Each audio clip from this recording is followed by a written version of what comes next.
My name is Omniya Abdel Barr. I'm an architect, a conservation architect, and I'm currently a visiting fellow at the Victoria and Albert Museum, which also has pieces from this Minbar, and a project manager at the Egyptian Heritage Rescue Foundation, where we have a project currently on rescuing the Mamluk Minbars of Cairo. We've put this project, which is generously funded by the Culture Protection Fund of the British Council in the UK, because of the looting that took place and because of the destruction that took place on these minbars in the past 10 years. There is one entire Mamluk minbar which has disappeared today, the minbar of Qanibay Rameh,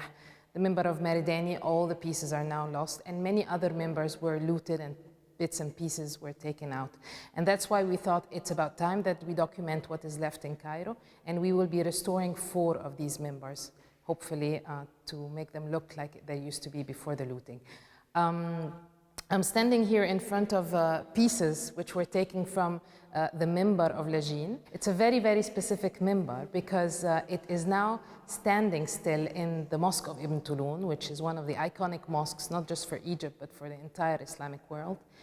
And this mosque was built in the 9th century, but Sultan Lajin was hiding in the mosque in the 13th century, and he vowed if he ever succeeds to become a sultan, he will restore the Mosque of Ibn Tulun, which he will do, and in 1296 he will give the mosque this beautiful monumental minbar. In the 19th century, the mosque will fall into decay again, and many pieces will find their way into international collections. So at the V&A, we have already a very good collections that were taken, that the V&A bought after the international exhibition of 1867. MAC also have these pieces from 1867, and it is very important to know that they were in Vienna, because when they did the restoration of the Minbar, when Hearst Pasha, the head of the Comité de Conservation des Monuments de l'Art Arabe, when he started the conservation of the Minbar, he based his work on these pieces which were in Vienna. And that's why this shows the role of museums and how such collection can be preserved and can be reused later on, depending on what's happening in the region.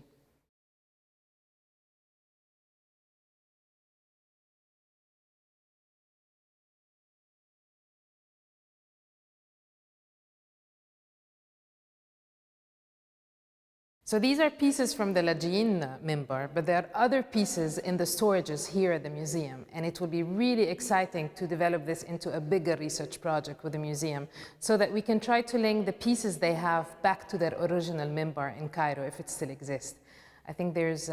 possibilities for very, very exciting collaboration in here.